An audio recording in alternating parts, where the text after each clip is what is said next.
जबरदस्त असे भाषण आहे छत्रपती शिवाजी महाराज शिवजयंती निमित्त लिहून घ्या।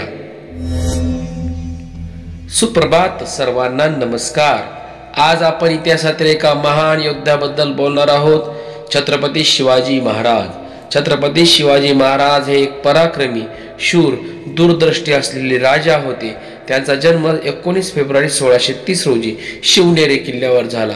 त्यांच्या आई जिजाऊ माता यांनी त्यांच्यात स्वराज्याची बीजे रुजवली आणि त्यांना न्याय, स्वातंत्र्य आणि हिंदवी स्वराज्याचे महत्त्व शिकवले।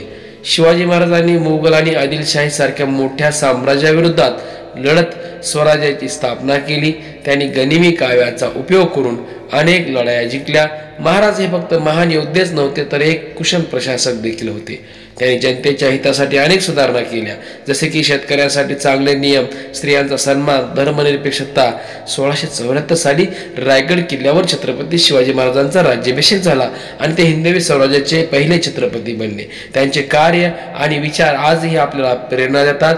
त्यांच्या पराक्रमामुळेच आपण त्यांना स्वराज्याचे संस्थापक म्हणतो। त्यांच्या तत्वावर आपण आपले जीवन घडवले पाहिजे।